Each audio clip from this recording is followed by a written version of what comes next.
Hello friends, welcome to my YouTube channel. आज हम पढ़ने वाले हैं 1784 का पिट्स इंडिया एक्ट। इस एक्ट का नाम ब्रिटेन के तत्कालीन प्रधानमंत्री विलियम पिट्स के नाम पर रखा गया था। जैसे जैसे भारत पर अंग्रेज़ों का शिकंजा बढ़ता जा रहा था, वह भारत के सभी निजी मामलों में हस्तक्षेप करने लगे थे।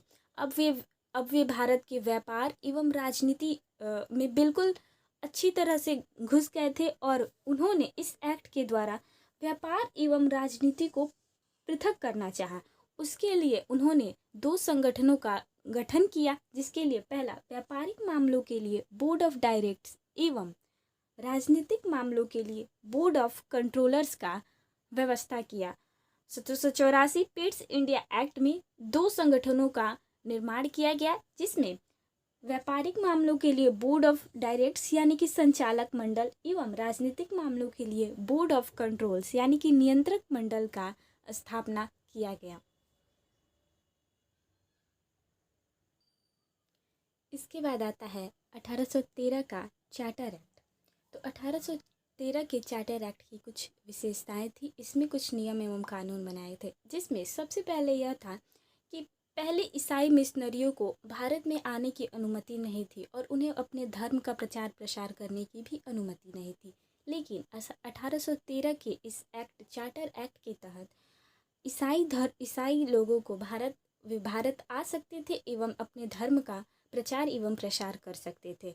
तो पहला कि ईसाई मिशनरियों को भारत आने की अनुमति मिली और वे अपने धर्म का प्रचार एवं प्रसार कर सकते थे। दूसरा, भारत के व्यापार को ब्रिटिश ईस्ट इंडिया कंपनी के एकाधिकार से मुक्त किया गया। इसका मतलब यह होता है कि भारत के व्यापार को ब्रिटिश ईस्ट इंडिया कंपनी के एकाधिकार से मुक्त किया गया। इसका मतलब कि अब ब्रिटिश के नागरिक भी भारत में व्यापार कर सकते थे, लेकिन कुछ सीमा के अंदर। तो ये था 1813 का चार्टर एक्ट। इसके बाद देखते हैं अगला। इसके बाद 1833 का चार्टर एक्ट। इसके तहत बंगाल के गवर्नर जनरल को भारत का गवर्नर जनरल बोला जाने लगा। ये बहुत ही इम्पोर्टेंट क्वेश्चन है कि किस एक्ट के तहत बंगाल के गवर्नर जनरल को भारत का गवर्नर जनरल बोले जाने लगा। पिछले वीडियो में हमने देखा था कि 1773 में के एक्ट के रेगुलेटिंग एक्ट के तहत बंगाल के गवर्नर को अब बंगाल का गवर्नर जनरल बोला जाने लगा था और 1833 के चार्टर एक्ट के तहत बंगाल के गवर्नर जनरल को भारत का गवर्नर जनरल बोला जाने लगा, जो कि प्रथम भारत के गवर्नर जनरल थे लॉर्ड विलियम बेंटिक। इन्होंने दास प्रथा का अंत किया तथा फिर इसी एक्ट के तहत भारत के लोगों को अब प्रशासन में शामिल होने का मौका मिलने लगा, जिसमें धर्म, लिंग एवं जाति के आधार पर कोई भेदभाव नहीं होगा। अब भारत के लोग भी प्रशासन में शामिल होने लगे। और चौथा, सबसे इम्पोर्टेंट, कि गवर्नर जनरल के परिषद में 3 सदस्य होते थे, तब एक और चौथा सदस्य शामिल किया जाने लगा। क्वेश्चन पूछा जाता है कि गवर्नर जनरल के कार्यकारिणी परिषद में कितने सदस्य हुआ करते थे?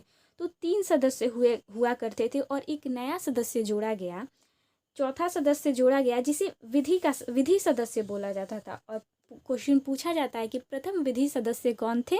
तो लॉर्ड मैकाले। और इन्होंने 1834 में लॉर्ड मैकाले की अध्यक्षता में ही प्रथम विधि आयोग का गठन किया गया था। तो देखते हैं 1833 एक्ट के चार्टर अधिनियम के तहत बंगाल के गवर्नर जनरल को भारत का गवर्नर जनरल बोला जाने लगा। दास प्रथा का अंत हुआ। भारत के लोगों को प्रशासन में शामिल होने का अधिकार मिला। तथा चौथा, सबसे इम्पोर्टेंट, कि गवर्नर जनरल के परिषद में 3 सदस्य होते थे, अब चौथा सदस्य को भी शामिल किया गया और इसे चौथे सदस्य को विधि सदस्य बोला जाता था, जिसके प्रथम विधि सदस्य थे लॉर्ड मैकाले।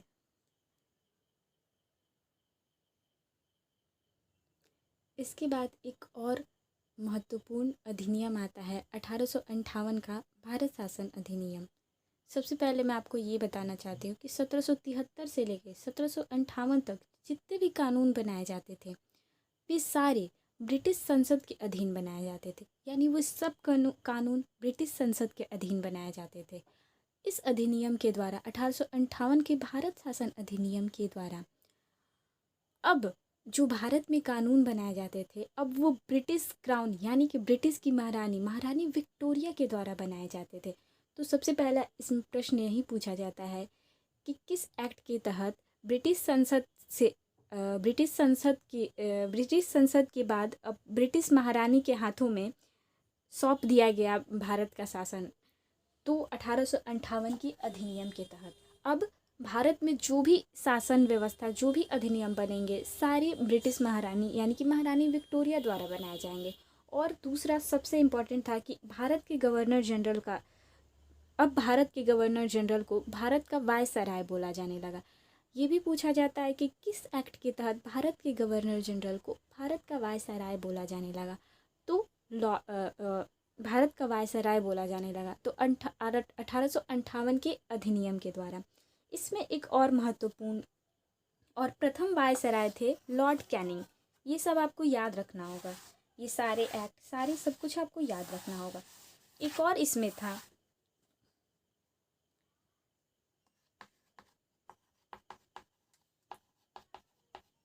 15 सदस्यीय भारत परिषद का गठन किया गया। ये सब कुछ आपको अगर आप चाहें तो ये सब नोट भी कर सकते हैं, क्योंकि एक बार पढ़ने के बाद तो ये याद शायद नहीं हो, अगर आप इसे 2-3 बार पढ़ेंगे तो आराम से याद हो जाएगा। तो इस एक्ट के तहत 15 सदस्यीय भारत परिषद का भी गठन किया गया। प्रश्न पूछा जाता है कि भारत परिषद का गठन किस अधिनियम के द्वारा किया गया था और इसमें कितने सदस्य थे। तो 1858 के भारत शासन अधिनियम के द्वारा किया गया और इसमें 15 सदस्य थे। इसके बाद मुगल सम्राट के पद को भी समाप्त कर दिया गया, क्योंकि 1857 की लड़ाई के बाद मुगल सम्राट बहादुर शाह जफर की मृत्यु हो गई थी। उसके बाद कोई भी मुगल सम्राट का बिल्कुल ही अस्तित्व खत्म हो गया था, तो मुगल सम्राट के पद को भी समाप्त कर दिया गया।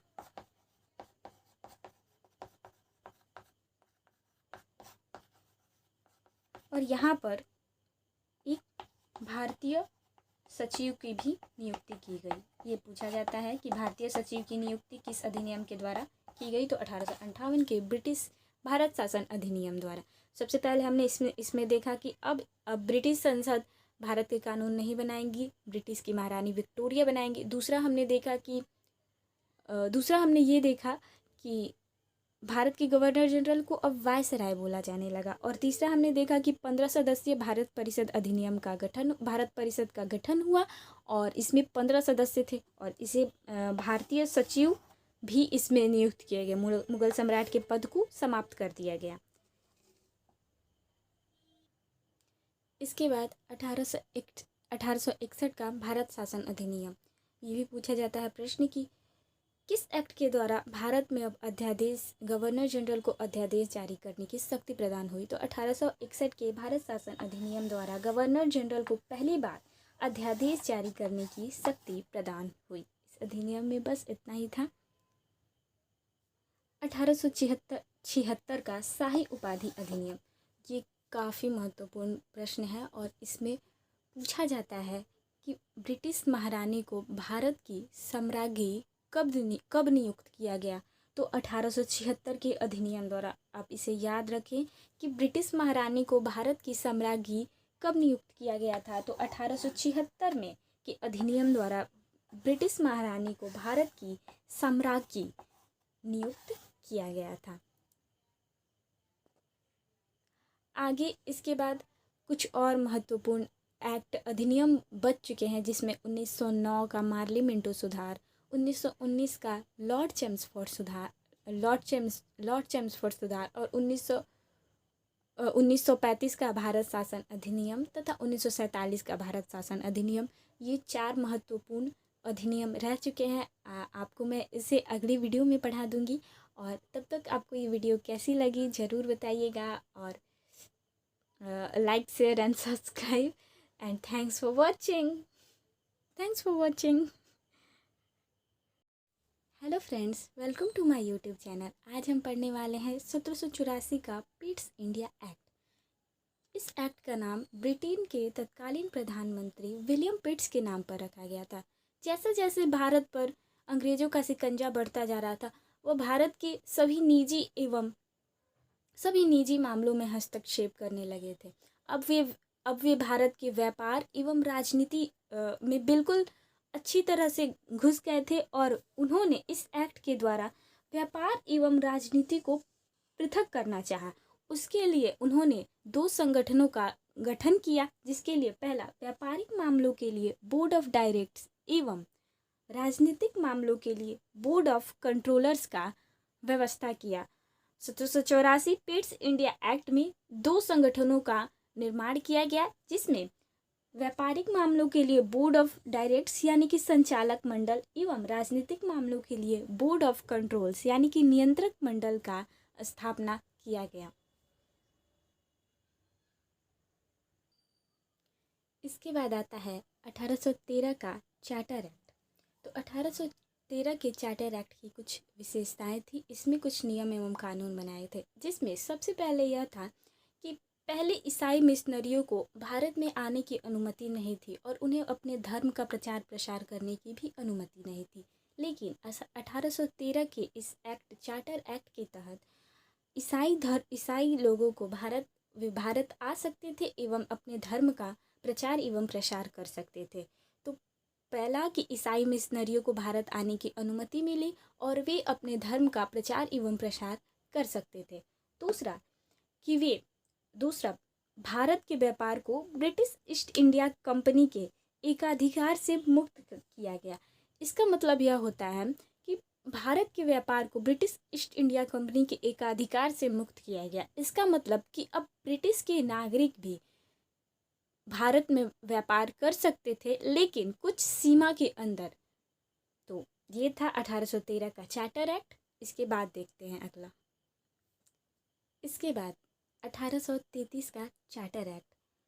इसके तहत बंगाल के गवर्नर जनरल को भारत का गवर्नर जनरल बोला जाने लगा। ये बहुत ही इम्पोर्टेंट क्वेश्चन है कि किस एक्ट के तहत बंगाल के गवर्नर जनरल को भारत का गवर्नर जनरल बोले जाने लगा। पिछले वीडियो में हमने देखा था कि 1773 में के एक्ट के रेगुलेटिंग एक्ट के तहत बंगाल के गवर्नर को अब बंगाल का गवर्नर जनरल बोला जाने लगा था और 1833 के चार्टर एक्ट के तहत बंगाल के गवर्नर जनरल को भारत का गवर्नर जनरल बोला जाने लगा, जो कि प्रथम भारत के गवर्नर जनरल थे लॉर्ड विलियम बेंटिक।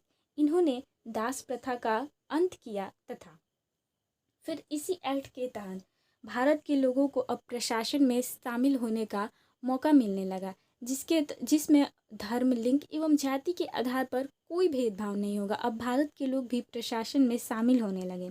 और चौथा सबसे इम्पोर्टेंट कि गवर्नर जनरल के परिषद में 3 सदस्य होते थे,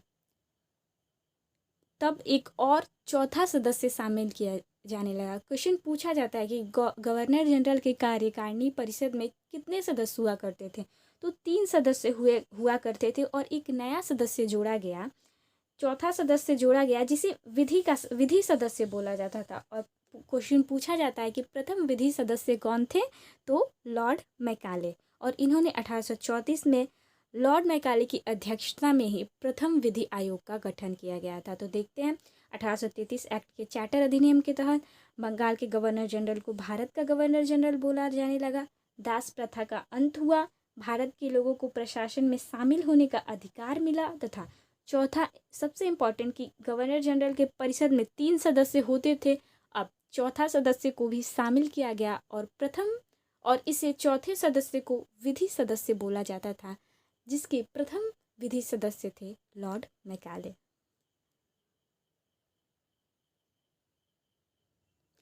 इसके बाद एक और महत्वपूर्ण अधिनियम आता है 1858 का भारत शासन अधिनियम। सबसे पहले मैं आपको ये बताना चाहती हूँ कि 1773 से लेकर 1758 तक जितने भी कानून बनाए जाते थे वे सारे ब्रिटिश संसद के अधीन बनाए जाते थे, यानी वो सब कानून ब्रिटिश संसद के अधीन बनाए जाते थे।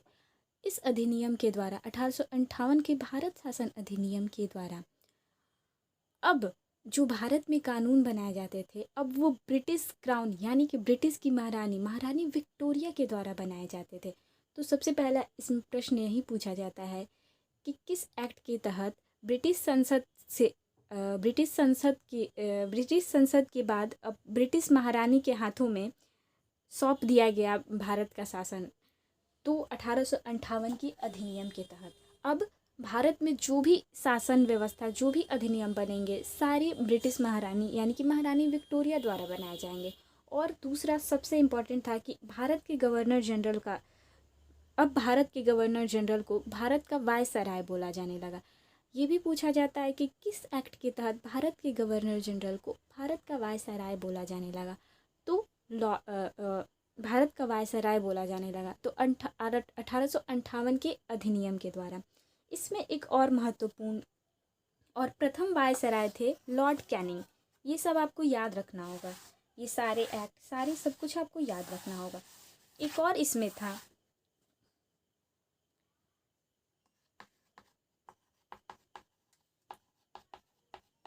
15 सदस्यीय भारत परिषद का गठन किया गया। ये सब कुछ आपको, अगर आप चाहें तो ये सब नोट भी कर सकते हैं, क्योंकि एक बार पढ़ने के बाद तो ये याद शायद नहीं हो। अगर आप इसे 2-3 बार पढ़ेंगे तो आराम से याद हो जाएगा। तो इस एक्ट के तहत 15 सदस्यीय भारत परिषद का भी गठन किया गया। प्रश्न पूछा जाता है कि भारत परिषद का गठन किस अधिनियम के द्वारा किया गया था और इसमें कितने सदस्य थे। तो 1858 के भारत शासन अधिनियम के द्वारा किया गया और इसमें 15 सदस्य थे। इसके बाद मुगल सम्राट के पद को भी समाप्त कर दिया गया, क्योंकि 1857 की लड़ाई के बाद मुगल सम्राट बहादुर शाह जफर की मृत्यु हो गई थी। उसके बाद कोई भी मुगल सम्राट का बिल्कुल ही अस्तित्व खत्म हो गया था, तो मुगल सम्राट के पद को भी समाप्त कर दिया गया।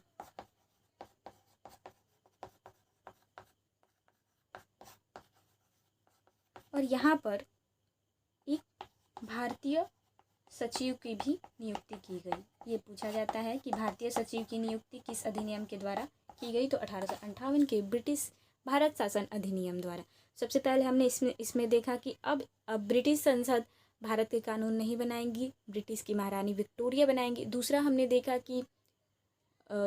ये देखा कि भारत के गवर्नर जनरल को अब वायसराय बोला जाने लगा। और तीसरा हमने देखा कि 15 सदस्यीय भारत परिषद अधिनियम का गठन, भारत परिषद का गठन हुआ और इसमें 15 सदस्य थे और इसे भारतीय सचिव भी इसमें नियुक्त किए गए। मुगल सम्राट के पद को समाप्त कर दिया गया।